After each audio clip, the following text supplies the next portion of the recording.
Oh, you're looking really nice today. Thank you. So where's this going to? Well, we were trying to make a film about Newport and about particularly Mindy in Newport, and it's In Mindy. What are you doing this film? well, this film it's all about a project that the Arts Council Wales have done that's called Ideas, People, Places, and one of the areas that got involved in that was the Mindy Unlimited, the library. Oh yeah, that's You know, right. yeah, you know. So they had some funding from the Arts Council in Wales, and we're just trying to make a film about some of the work that happened on the ground and in the community that was funded by them. Yeah. Oh, will I get a photograph of this? My name is Stuart Farnsworth. You may remember me from poses such as these. I held these poses in support of my own contribution to the Arts Council of Wales' 3-year project, Ideas, People, Places, here in Newport. According to the Arts Council website, www.arts.wales, the IPP Ideas, People, Places project aimed to embed the arts in a genuine and meaningful way in a small number of imaginative, ambitious and innovative regeneration projects. In doing so, say the Arts Council of Wales, we explore new ways of working that generate cross-sector collaboration, test new ideas and partnerships, and inspire communities to reimagine their environment in a creative and empowered way. So, what does Ideas, People, Places do? Well, according to the Arts Council of Wales website, www.arts.wales, they invest in a small number of exemplary projects that genuinely seek to test new models of regeneration and collaboration through the arts. According to their website, www.arts.wales, the Arts Council of Wales want to champion quality in both the design and the execution of projects.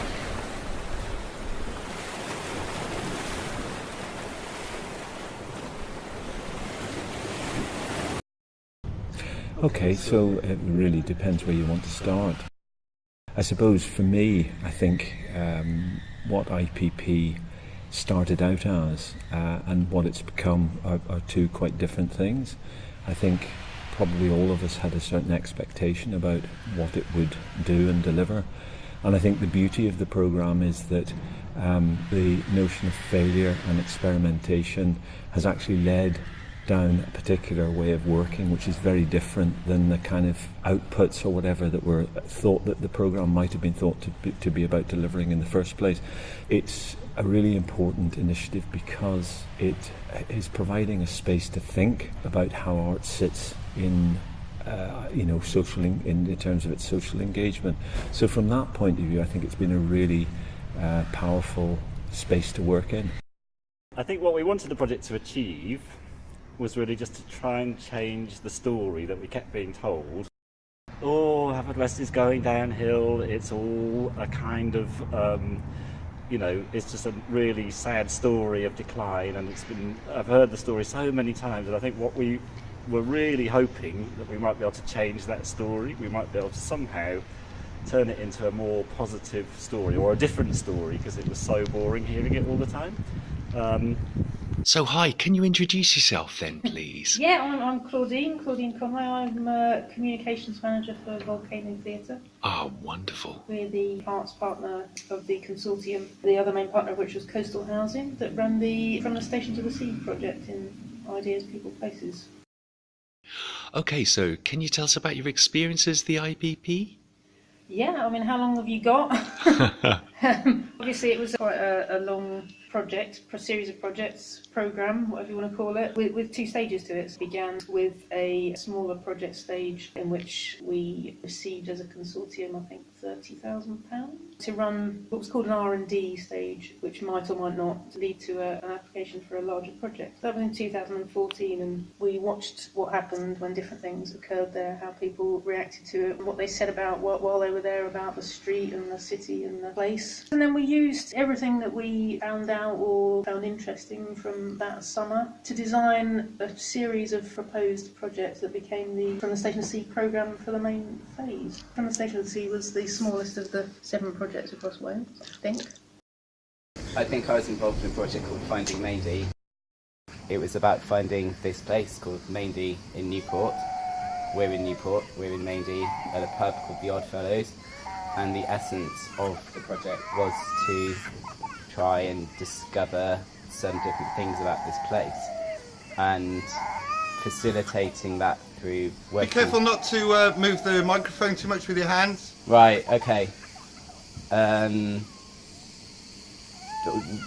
question was, did we achieve it? It's an ongoing thing. Some people, I think, will have achieved it. Some people. I think Stuart Farnsworth probably achieved it. He's one of the people who definitely achieved it. And there's another guy called Dilip who definitely achieved it. Idea sees you in the dead of night. People sees you in the dead of night. I think it was down to the people, the personalities involved, and how free they made themselves to actually discover things and to kind of actually relate to people. They probably had a bit of prior knowledge about the place and a bit of maybe knew some people already. Hiya Matthew, it's Kara.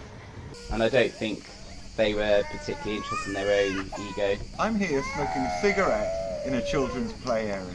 I think they were interested in gathering a sense, a notion of what life is to live in this place, really. Call it art, but it's not. Call it art, but it's not. Call it art, but it's not. Call it art, but it's not. Call it art, but it's not. Call it art, but it's not. Call it art, but it's not. Call it art, but it's not. And it's in Trebanog. It was managed in a really open-ended way so that actually we could really have a lot of freedom. And risk, I think, was really, really important. And I think all the partners took significant risks and trusted the creative team on the project. I was commissioned to come in with 2 other artists, the Studio Auto Group and with Nils Norman. What is your name and where do you live? My name's Nils Norman and I live in... And we were asked to come and look at a piece of public space in Trebanog in Wales and work with the community and the partnership and the housing association around how we would access that piece of land and what we could do around it, with the idea of creating a green, enhancing green space. Dingle on Rhugan Road. It's a green space that's empty at the moment and we want to create a new green community space with people in Trebanog, so we're kind of developing this project where we're co-authoring.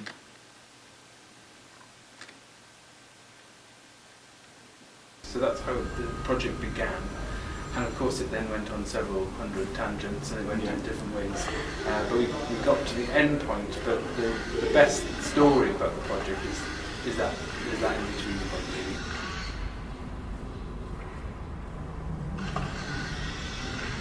Yeah, I was involved in a project with Culture Action in Llandudno, where I was the lead artist on the free art school, and I was kind of interested in the idea of how you could bring fine art practice into a kind of community situation within the big building that was available for the project, which was called Header House, which became Free Art School.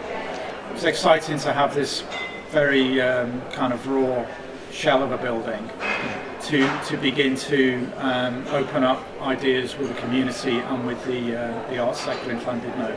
As a sort of subtext, we would use the idea of Dadaism, because it was the 100th centenary of the Dada movement. We then recruited, I think it was 9 artists in residence, and they became like staff of this art school. And the idea really was, in some ways, replicate the experience of being on a fine art course. So the first thing we did actually was we started baking bread in the community centre with people and just started talking about what this might be and how it would develop and where it could go and what it is that artists do and why would it be of interest and where what the needs of the community were. Ultimately, this is about people taking back a bit of responsibility for the place that they live in, the place that they love, the place that they care about, and they felt that everyone else was fucking up. And really, it was just a bit like, okay, let's stop saying it's all about everyone else fucking it up, and let's see whether we can actually change that into something like, do you know what, it's our place, we can do some stuff in it, and we're okay to do that. One of the problems I have with so much of policy is that it tends to be massively divorced from delivery, and so you can go into any social situation with a group of people and you can go in them with a whole set of expectations and intentions, but just the dynamic of doing and being in places, particularly those places where a lot of the economic circumstances are difficult and where people's opportunities are much less developed than in other situations, that if you don't start to actually work to the needs of that environment very closely, then it doesn't matter what kind of policies you have, all of that stuff just becomes redundant. Get down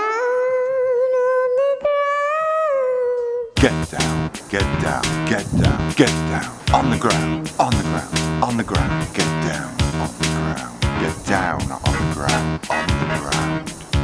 Get down on the ground, get down on the ground, get down on the ground, get on the ground, get down on the ground, get down on the ground, get down on the ground, down, get down, get down on the ground, get down on the ground, get down, get down on the ground, get down on the ground. I'm Nazma. I'm Mark, and together we're the Higher Street International.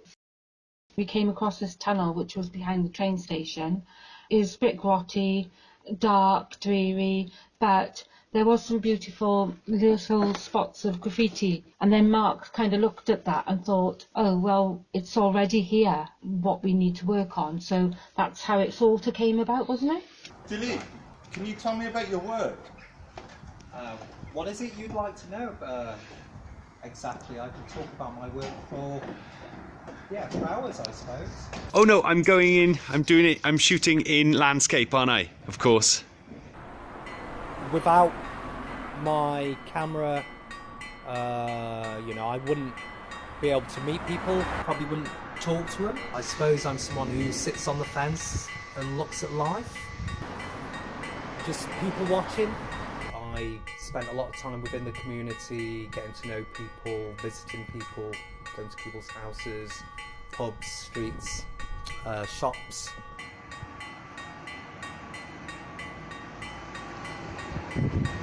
Yeah, and having exhibitions in the streets, including the community,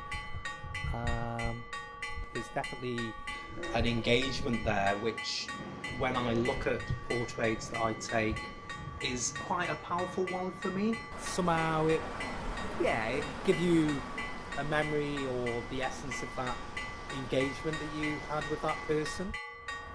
It's sort of sad for me in a way that I don't live in Maindy,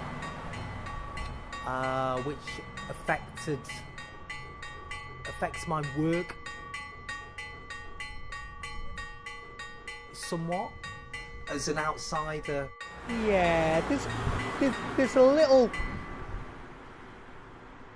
disconnect. Strike when you least expect. I'm Deborah, I'm half of Davis and Jones. The other half, Davis, is with me today. She's Eleanor, I'm Deborah Jones. And we're socially engaged artists, or artists who work with people outside of the gallery, I suppose, make stuff with people in their lives. You hadn't worked in public art before, had you? And neither had I, so we were very much complete novices in this area, so we had a very steep learning curve, and we kind of did it on the job, didn't we? Sort of learned on the job with it. So oh no, hold on a minute. I have done like little bits and pieces here and there. Okay. For my MA, I've painted on walls. So I've done a lot of things about painting on walls. It's always been about walls. That's what I want to do, is paint on walls. Mm-hmm. It's about ownership of space. It's about feeling that something is creatively yours. It's a space where you live and feel happy. Art within conversation. conversation. That's where we're all being with people and have a conversation.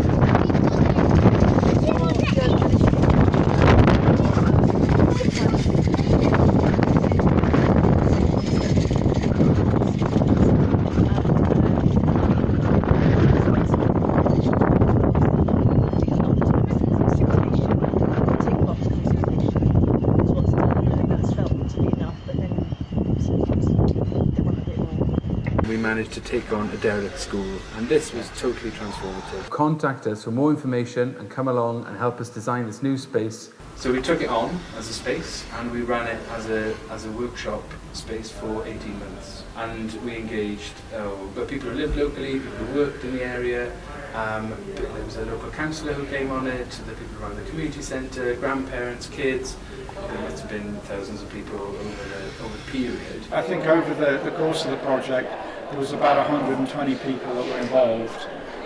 Initially, we didn't know what the take-up would be, so we were pleased that there was a real, richness of activity.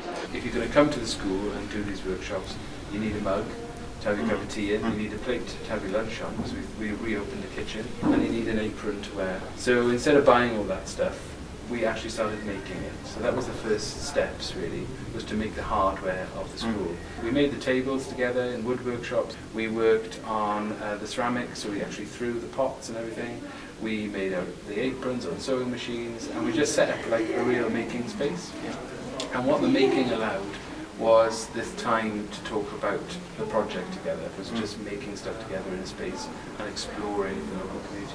What is there in the city when you arrive there, or if you're a city centre resident, to sort of connect you to that world on your doorstep? The thing that I was most excited about was closing the road actually for a day. Yes. What was needed was a bit of cooperation between the establishment and the individuals acting to make things happen. So it was a genuinely collaborative thing. Yeah. Made a massive difference to the dynamic of the space. It enabled all sorts of things to happen in that space, which should be happening in the streets.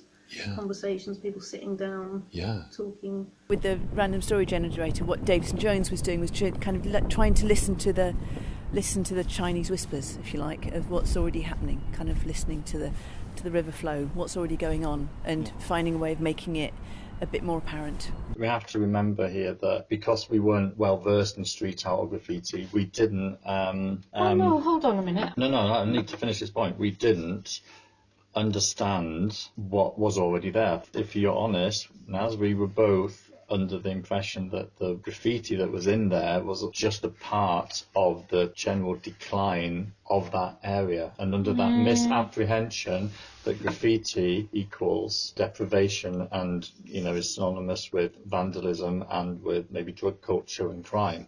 That is something that we became educated on quite quickly. So we had lots of different kinds of activity. There's a very good tailor, and he did hat making. Other artists within the project did different workshops. One was involved in Tabernacle, which was another property that belonged to Moston Estates. Did flower arranging within the Tabernacle. One artist did a whole set of installations with students in the building. So there was sculpture, projects that related to architecture, projects that related to looking at Llandudno in different ways, projects that used the beach in different forms. So there was a whole range of things happening, which was quite dynamic, and eventually we had a huge student show.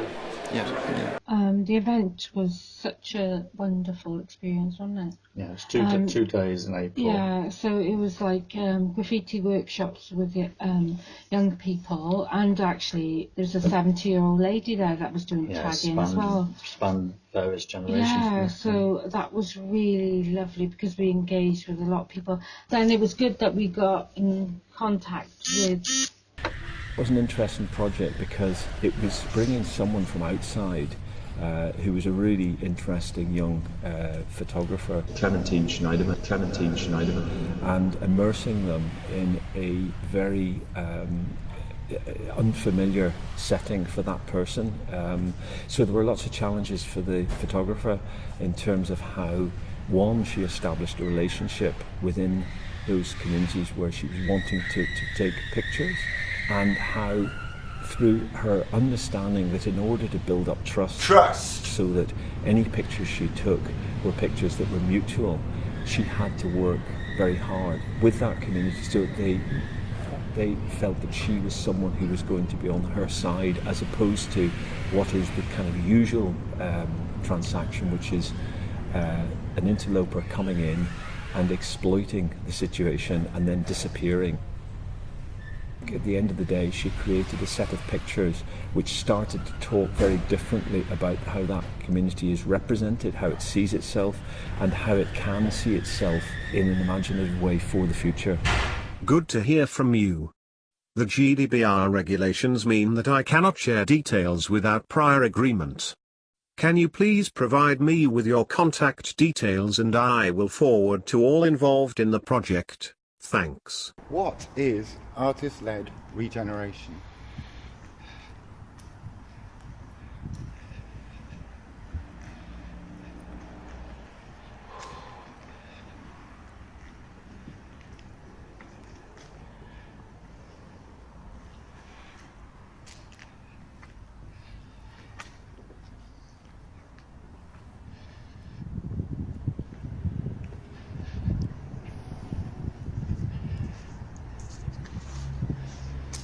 I mean, I suppose that's what we've been involved in. Breaking the back of the cup of the fag of the crack, the half a flip of the kid, and then making it better for people that already know where we come to the back of the kid and flow, with the kid with the wicked flow, and everybody knows. You know, I don't really know the answer to the question. I mean, all I can say is I think that artists have got a part to play in society, in communities, in towns like this. We've started a sort of discussion about it, we've asked some questions about it, we don't know what the answers are. Either you feel like artists have got a part to play in stuff, in which case you might sort of encourage them and support them and find ways of drawing them into all sorts of things. I don't particularly feel that we're living at a time when that is valued, and I don't think there's a commitment to really invest in that. I'm Easy Lou, who are you? You need to take a step back. If you don't, you will hit the gap, go click clack. We all know your jungle robbing people for that crack. Carry on and you will get a heavy backhand smack. I think that there's a certain view of arts-led regeneration as being get artists in to change the dynamics of the place through doing whatever they do, and then follow it up with a gentrification of a place. And generally most arts-led regeneration is that it just uses the artist as a bit of a snowplow to change the dynamic of a place. I think you're always playing for time, you're always asking for more time. It's loads of R&D, loads of time, investment, and then to evaluate health and well-being connections to all this and to really map all these processes out. Regeneration isn't something that you want to just have a sort of end point. It's an ongoing work, isn't it? It's just constant. So how do we kind of talk about the kind of politics about it?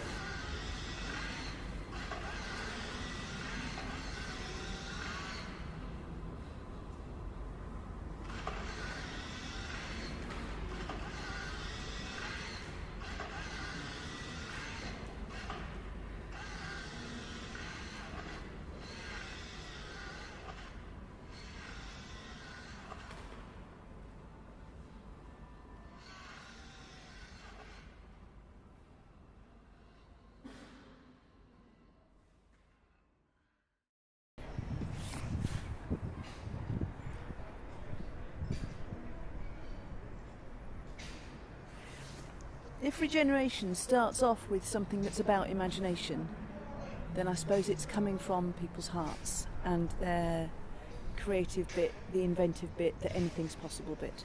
So whether or not that is art, I don't know, or artist-led, but if there's imagination and creativity at its initiation, my hunch is that it's going to be something that has a lightness and an aliveness,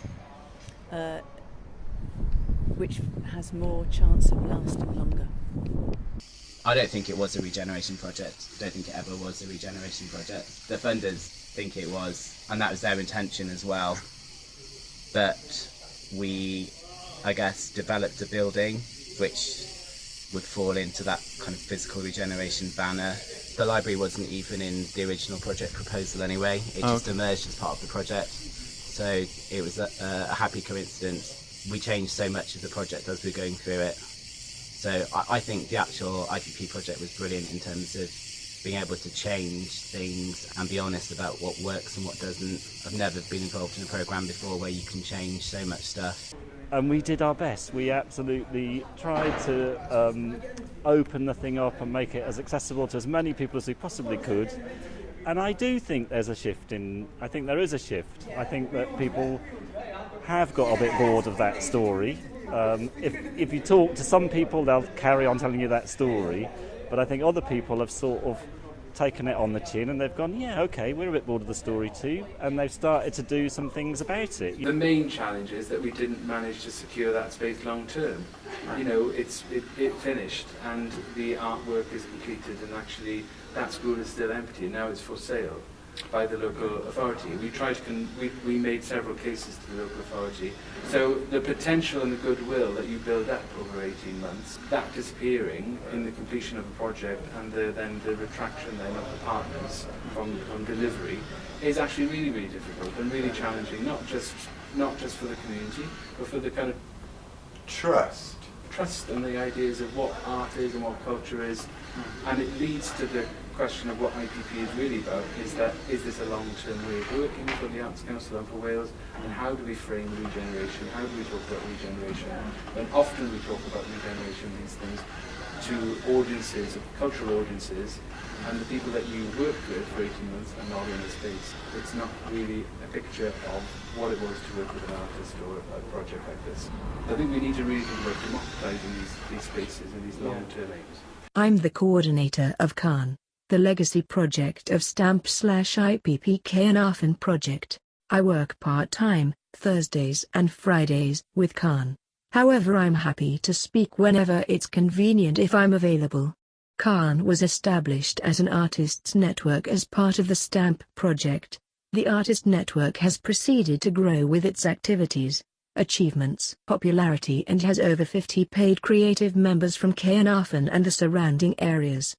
We have a venue, Creative Hub, Balaclava, where we host exhibitions, workshops, talks, meetings and general networking events for our members as well as the general public. We've established ourselves as our own company and already doing outreach work with similar networks, organizations across the country, as well as working with community groups and organizations within our local community.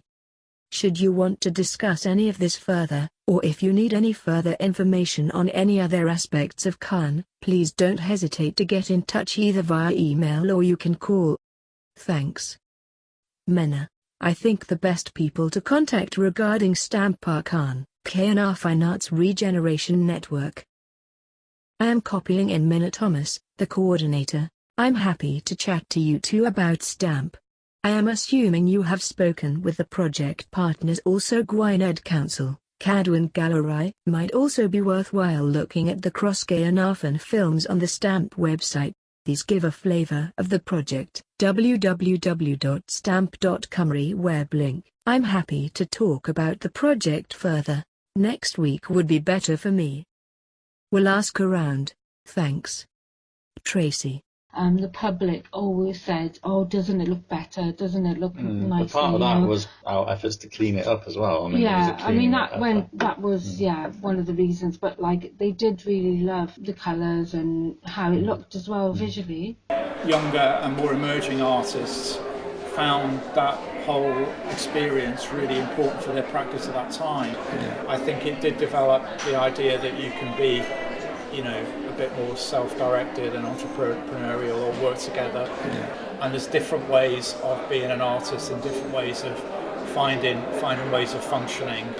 In terms of people within the community, I'm not quite so sure. I'm not sure in terms of sustainable long-term work with particular groups whether that's happened. I hope that some interesting foundations have been laid. I think hopefully the library is a repository of some of these findings. I'm helping Dilip with a book that he's made of his photos. I personally wrote a blog as well about the work that was ongoing, so hopefully that sits there as a record of I think it's up to all of us to be advocates for a different evaluation process. And I would say, key to that are if you like, the ambassadors of culture, like Arts Council. It seems to me that Arts Council will look at different ways of evaluating this process. And ultimately, I think if they feel that culture has value beyond a limited set of metrics, then they need to put their heads above the parapet and actually make the case for that. Creativity is a fundamental civic right, and it's something which keeps us moving forward as a society, and that if we give it up for a whole set of values which are actually not part of the social contract, then we do so at our peril. Get down on the ground.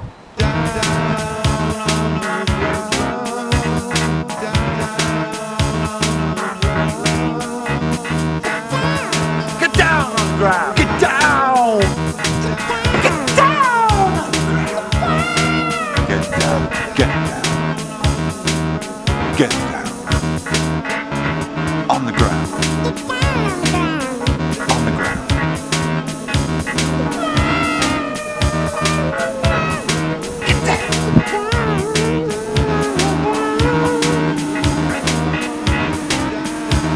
Get down on the ground.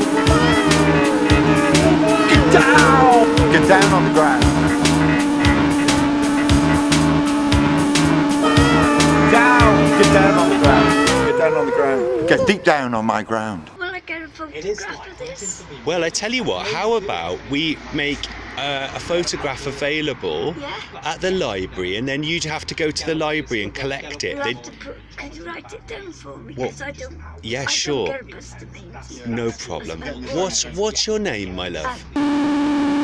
Mrs. Joanne Davis. All right, okay. We'll write it down for you now. Thanks ever so much for. Okay, brilliant. You can write it down and then. Yeah. I All don't right. come this way very often.